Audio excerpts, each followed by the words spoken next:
Terima kasih ibu-ibu. Di sini sedikit saya akan menyampaikan berbagi pengalaman terkait saya mendapatkan tugas itu di modul 1.4 diseminasi dengan teman sejawat. Berbagi pengalaman ibu tentang budaya positif. Monggo. Jadi budaya positif itu adalah apa namanya? Enggak kelihatan nggih. Sudah jelas. Disiplin positif merupakan pendekatan mendidik anak untuk melakukan kontrol diri.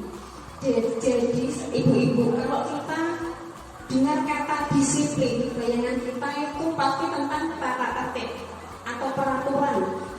Kemudian tidak, karena biasanya kalau nggak mentaati tata tertib itu adalah dihukum seperti itu. Nah, itu kita akan mempelajari tentang disiplin positif. Jadi disiplin positif menurut Dian Johnson itu anak itu akan istilahnya mentaati peraturan itu karena 3 hal. Pertama, dia takut dihukum. Karena dia takut dihukum oleh ibunya, maka dia taat peraturan seperti itu. Yang kedua, kadang dia itu kepingin mendapat ujian. Oke, Ananda Rida mendapat permen dari guru karena bagus kegiatannya, mengerjakan dengan bagus itu mendapat kepengen dapat hadiah, kepengen dapat ujian. Kemudian alasan yang ketiga yakni untuk menjadi orang yang mereka inginkan dan menghargai diri sendiri dengan nilai-nilai yang mereka percaya. Lah inilah monggo dilanjut. Jadi kita di sini berusaha memunculkan yang ketiga ini, yakni dari ketiga motivasi tadi kita berusaha memunculkan motivasi yang ketiga, yaitu perilaku manusia dalam mewujudkan disiplin positif yang harus ditanamkan dalam murid-murid adalah motivasi yang ketiga. Karena dengan memiliki motivasi tersebut, mereka telah memiliki motivasi intrinsik dari dalam sendiri, Bu. Bukan karena kepengen dihukum, bukan karena kepengen mendapat hadiah, bukan karena takut dihukum, tapi benar-benar kepengen melakukan karena ini hal baik, dorongan dari dalam seperti itu. Mereka akan melakukan nilai-nilai kebajikan seperti jujur, tanggung jawab, toleransi, tapi bersama guru dan anak-anak pembelajaran kita hari ini biar nyaman itu bagaimana? Bu, kalau masuk permainan, oke. Kita sepakati bersama anak-anak. Istilahnya kita akan disiplinkan tanpa menghukum. Kita kembalikan kepada anak. Misalkan ada anak yang berebut mainan, Mbak Biba kok berebut mainan sama Mbak Elka? Iya Bu, mainan ini aku disusun aku pengen terus tahu ya. Oke. Anak itu melakukan tindakan kan pasti ada alasan. Jangan langsung tidak boleh itu gini-gini, tidak. Kita yakinkan dia. Oke, setiap anak itu melakukan sesuatu pasti ada alasan. Mbak Biba, kenapa? Itu Bu, ini itu bagus. Jadi saya pengen istilahnya kepengen memiliki. Tapi sebelum itu kita udah membuat keyakinan kelas ya. Bagaimana cara bermain dan cara bermain. Oke, kemarin Mbak Biba masih ingat kesempatan kalau main gimana? Itu Bu harus antri, harus main bersama, harus berbagi. Sip. Nah Mbak Biba tadi bagaimana? Itu Bu merebut ya udah. Terus bagaimana? Itu nggak sesuai. Oke. Kemudian dia harus bermain bersama. Oke. Dia akan dengan sendirinya itu memunculkan jawaban dengan sendirinya. Istilahnya kadang mencari solusi bagaimana saya harus. Berarti saya harus bermain bersama Bu. Saya harus meminta maaf Bu. Itu kemarin saya menerapkan pada kelompok A dan B. Ternyata itu anak itu bisa istilahnya bersama-sama membuat kesepakatan itu bisa. Anak 4-5 kan ternyata bisa dengan bahasa yang sederhana. Kalau bermain itu bagaimana ya? Seperti ini Bu, harus ini Bu. Oke. Kalau di dalam kelas itu bagaimana biar enggak istilahnya semua bisa mendengarkan. Enggak boleh rame Bu. Oke, seperti itu. Next, langsung saja. Itu salah satu dari disiplin positif tadi. Kemudian ini tentang kebutuhan dasar manusia. Tadi sudah saya sebutkan bahwa anak ada alasan. Misalkan ada anak yang membawa bekal, bendino karena setiap hari bawa bekal.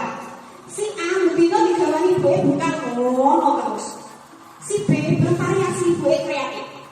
Suatu hari dia ngeroyok bekalnya si B. Karena apa? Dia ini kepingin dia itu istilah apa jadi bosan dengan bekalnya.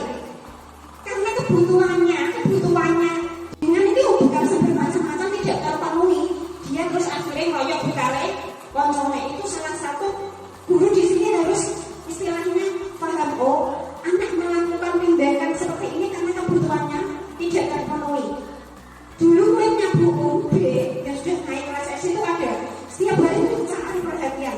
Kalau selama bolak-balik bisa melipur, ternyata dia itu kurang kasih sayang, kebutuhannya kurang. Nah disinilah kita berusaha memenuhi kebutuhan anak biar dia bisa belajar memenuhi pelajaran dengan baik.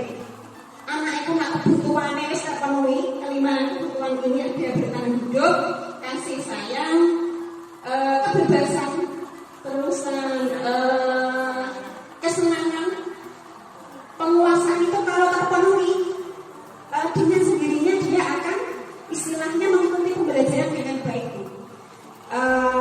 Next lanjut Bu Nadir. Seperti itulah saya juga punya murid ini yang agak-agak itu mungkin saya ini butuh istilahnya menyelami anak tersebut apa kebutuhannya yang tidak terpenuhi di rumah.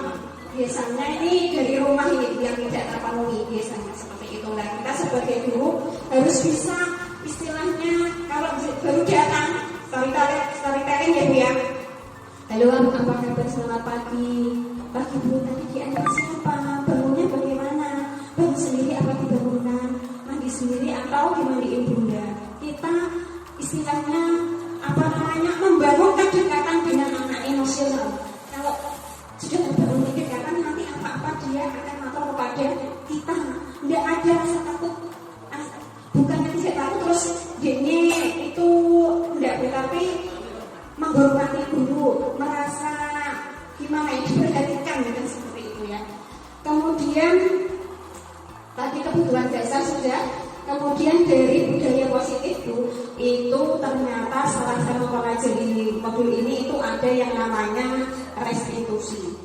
Jadi restitusi itu adalah merupakan cara penyelesaian masalah tanpa kita menghukum anak. Saya mempelajari modul ini tuh jadi saya merasa saya kok golem ya selama itu kepada anak-anak saya kayak itu diandani saya baru sadar ternyata selama ini saya golem kepada anak setelah mempelajari modul ini ternyata ada cara mengarahkan anak tanpa menghukum, mendisiplinkan anak tanpa menghukum seperti itu. Kita itu istilahnya sebagai guru, sebagai pendidik 5 posisi kontrol. Nah ini ya, langsung lagi. Dan tidak ada, kembali 5 posisi kontrol berarti nanti Bu saya punya videonya. Kalau jenengan nanti nonton video langsung paham seperti itu. Kadang ternyata posisi betul di PLN ada. Kita sebagai penghukum, apa sebagai teman, apa sebagai manajer, itulah manajer yang paling terbaik di antara 5 posisi kontrol tersebut.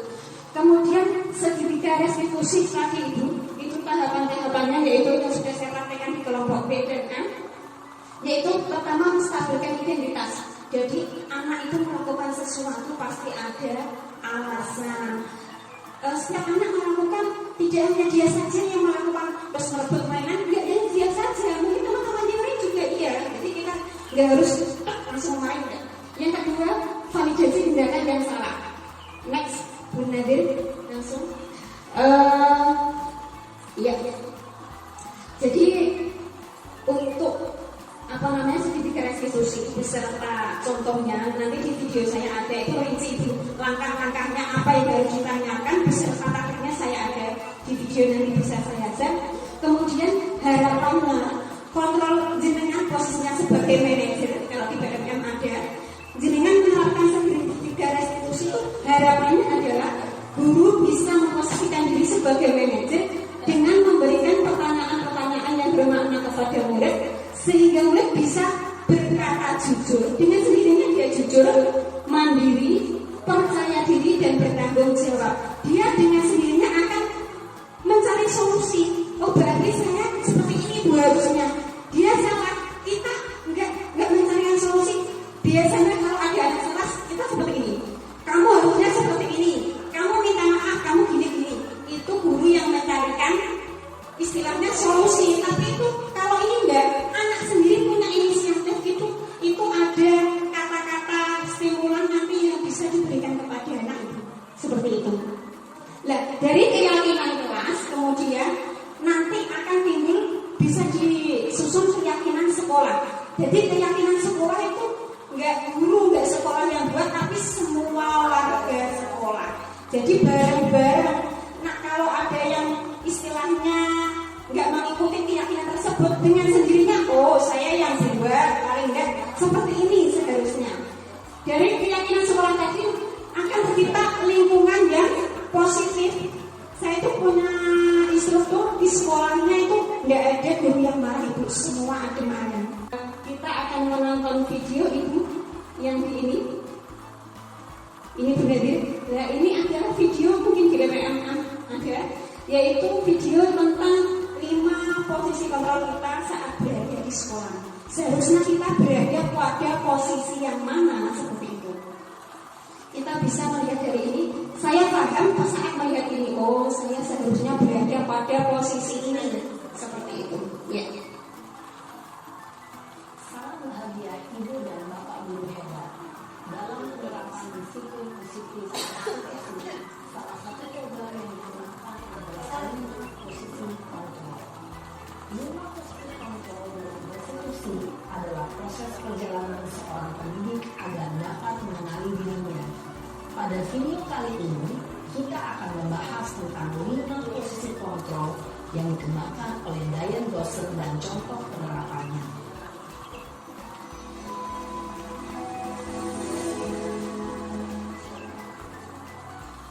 5 posisi kontrol itu adalah 1.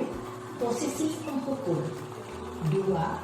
Posisi pembuat merasa bersalah, 3. Posisi teman, 4.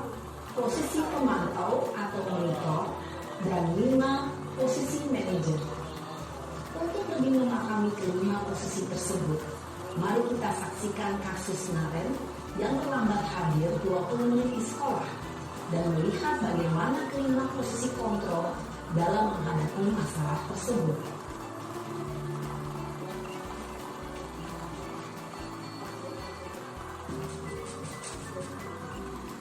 Nah, di sini guru sebagai pendukung ya beliau.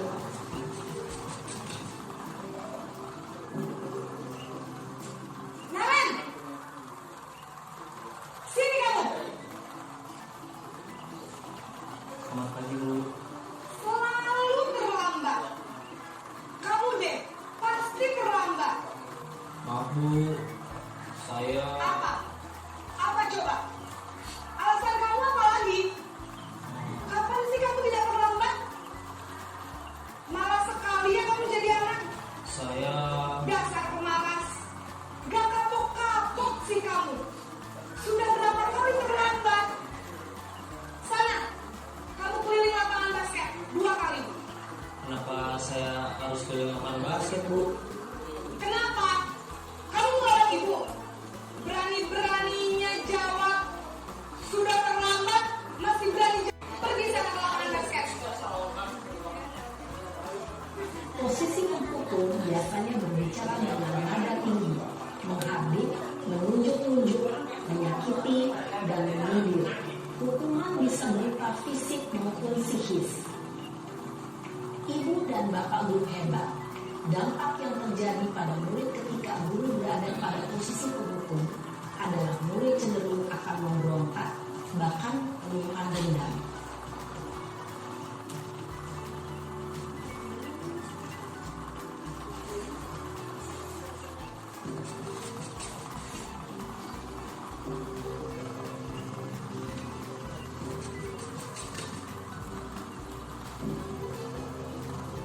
Naren,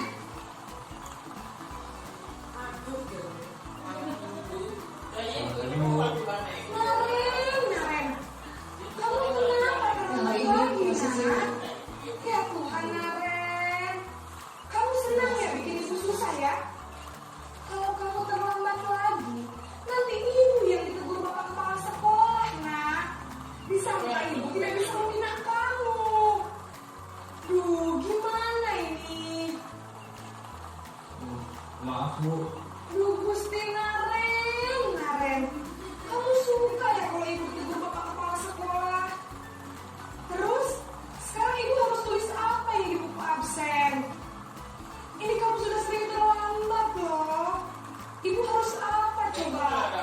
Maaf Bu, maaf sekali.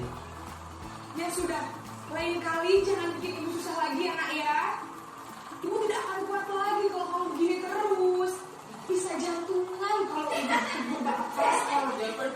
Sana cepat kelas. Maaf ya Bu, maaf sekali.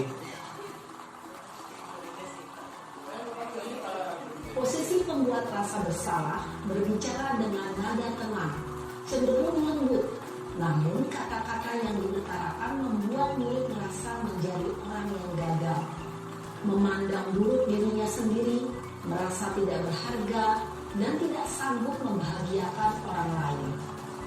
Ketika guru mengambil posisi pembuat rasa bersalah, murid akan menganggap dirinya yang bersalah dan ia akan menyimpan emosi negatif tersebut di dalam dirinya.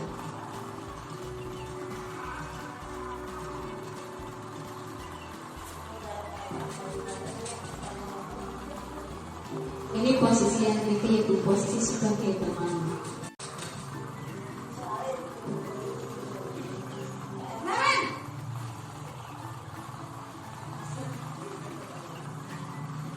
Selamat pagi Bu. Wah, sudah jam berapa ini nak? Terlambat lagi ya sayang. Iya Bu, habis ibu saya lupa bangunkan saya Bu. Kamu malah menyalahkan ibu kamu. Kamu bukannya anak yang larinya paling kencang. Kok terlambat sih? Iya Bu, saya memang selamat bangun tadi. Jadi biarpun saya lagi kencang, tetap gak kekejar Bu. Ya sudah sana. Nanti lain kali larinya lebih kencang lagi ya. Biar gak terlambat lagi. Bikin senang ibu. Demi ibu. Bisa kan? Bisa lah Bu. Ya sudah sana masuk kelas. Ibu beresin urusan absen kamu. Kamu ini ada-ada saja. Dalam posisi teman, guru berbicara dengan nada suara ramah, akrab, cenderung bersenda gurau untuk menjaga suasana tetap santai. Murid akan merasa senang, aman, dan akrab dengan guru. Identitas yang tercipta adalah identitas sukses atau berhasil. Namun, perlu diingat, karena ini masih dorongan eksternal, maka ada faktor ketergantungan dari murid kepada orang tertentu. Di sini, guru absennya, sehingga di lain waktu, murid bisa berperilaku baik, namun hanya kepada orang-orang tertentu saja.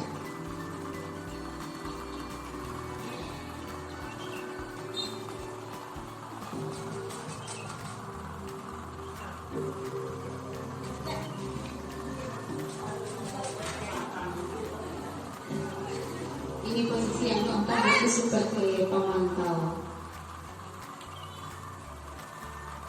Selamat pagi Bu. Naren, apa peraturan sekolah kita tentang jam berapa kita harus masuk sekolah, nak? Kita harus di sekolah jam 7 Bu. Iya betul, sekarang sudah jam 7.20. Naren sudah tahu konsekuensinya jika terlambat hadir. Paham Bu, saya harus tinggal kelas, pas jam istirahat selama 20 menit.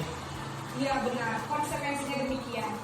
Jadi nanti jam 9.30 pas istirahat, kamu harus tinggal di kelas, kerjakan tugas tambahan untuk ketertinggalan kamu, ya? Baik Bu. Posisi pemantau mengandalkan penghitungan atau data untuk mengontrol murid. Guru mengarahkan murid berdasarkan peraturan dan konsekuensi. Seorang pemantau menunjukkan bahasa tubuh dan ekspresi wajah yang datar dan cenderung formal.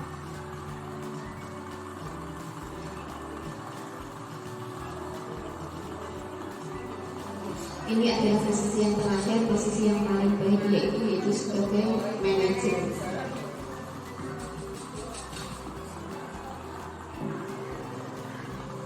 Naren!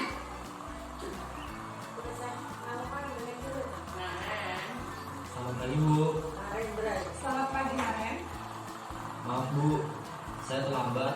Iya, sekolah masuknya jam 7, sekarang sudah jam 7.20. Jadi sekarang bagaimana ini Naren? Maaf Bu, saya lupa setel alarm saya semalam. Baiklah, menurut kamu, keyakinan sekolah Menghargai diri sendiri dan orang lain mungkin ya Bu. Setuju. Jadi, apakah Naren meyakini prinsip saling menghormati tersebut? Iya Bu, saya meyakininya.